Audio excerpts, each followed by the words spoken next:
Natural resources का type पढ़े थे, इनएग्जॉस्टिबल और एग्जॉस्टिबल, यहाँ तक पढ़े थे। आज फॉसिल फ्यूल के बारे में पढ़ेंगे।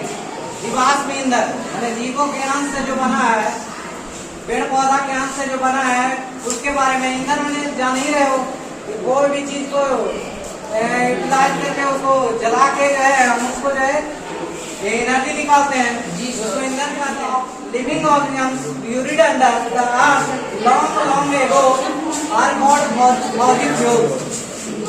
क्या करा कि ऐसा प्राकृतिक ईंधन जो कि लिविंग ऑर्गेनिजम्स यानी जीवित जीव के अवशेषों से बना हुआ है, जो बहुत लंबे लंबे अरसों तक जमीन के अंदर बहुत दिनों तक ये दबा हुआ रह गया, उसके कारण बना। उसको जो है हम लोग फॉसिल फ्यूल बोलते हैं, जैसे कि कोल, पेट्रोलियम और नेचुरल गैस हो गया।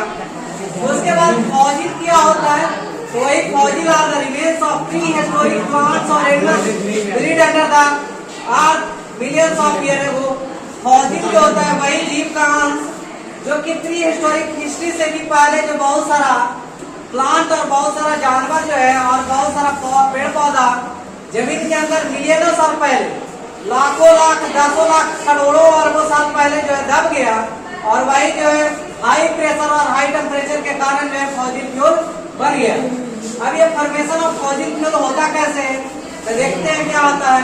तो fossil fuels were formed from the dead remains of living organisms buried under the earth millions of year ago. यही चीज में बोला है कि बहुत सालों तक ये जो है अंदर दब गया धरती के अंदर, प्लांट और ये जानवर का जो अवशेष है वो रह गया, तो ये जो फॉसिल फ्यूल फॉर्म हो गया।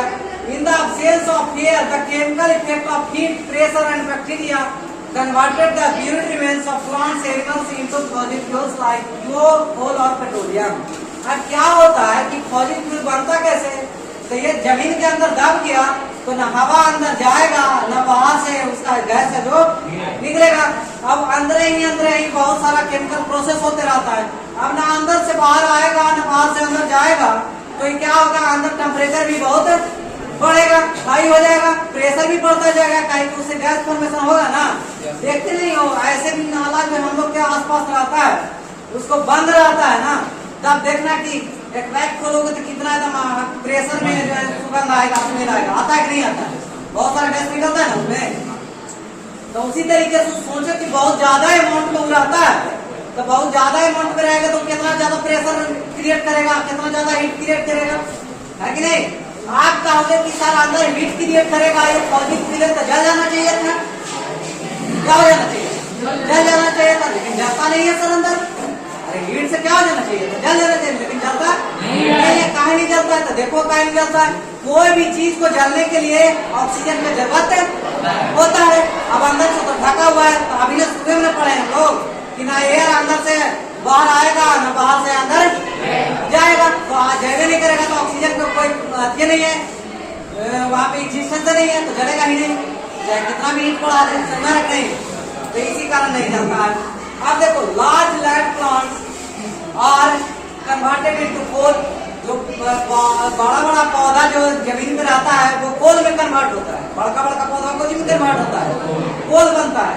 और जो टीनी प्लांट्स होता है, छोटा छोटा पौधा जो होता है वो सड़ता गलता है तो काची में कन्वर्ट होता है, पेट्रोलियम और नेचुरल गैस। समझ में आया। आप देखते हैं कोल क्या होता है, तो कोल तो देखने की वो काला होता है, तो काला चीजें अधिकतर जो भी होता है उसमें पहले ही बताया कि ज्यादा कार्बन का कंटेंट होता है, सबसे ज्यादा उसमें कार्बन होगा। जो करिया चीज है उसमें क्या होगा, कार्बन होगा, है ना। कार्बन वाला चीज जो है जलता है, कार्बन वाला चीज क्या होता है, जलता है। यानी कि कोयला भी जलेगा तो ये भी एक तरीके का फ्यूल है, क्या है, फ्यूल है एक तरीके का। The coal is a hard black combustible mineral that consist mainly of carbon. अब ये क्या कर रहा है कि कोयला जो है एक हार्ड और ब्लैक कलर का कंबस्टिबल मिनरल्स है, माने ये दहन होने वाला खनिज है जिससे कि वो जलेगा। दहन मैंने कहा कंबस्टन मैंने क्या, दहन होने जलने वाला, जिसमें मेनली रूप से मुख्य रूप से क्या प्रेजेंट होता है, कार्बन होता है, काला होता है, ज्यादा से ज्यादा कार्बन कंटेंट उसमें उपलब्ध होता है।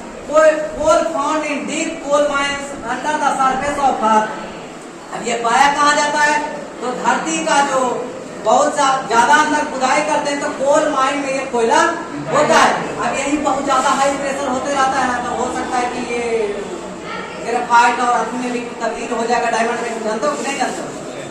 आगे तो in India coal is found mainly in Jharkhand, West Bengal, Orissa and Madhya Pradesh. ये कोयला जो है भारत में ज्यादातर कहाँ पाया जाता है? कहाँ कोयला का माइनिंग है? झारखंड में, पश्चिम बंगाल में, उड़ीसा में और मध्य प्रदेश में। जानते नहीं कर झरिया एक जगह है ना जी, गैंग्स ऑफ वासेपुर मूवी देखो ना, नहीं कोयला का कितना आती होता है, उसी के चलते कितना माल हो गया कि नहीं हो गया। देखो ना गैंग्स ऑफ वासेपुर मूवी देखो कि नहीं देखो, तो यही चीज है कि नहीं? समझ में आ गया इतना? चलो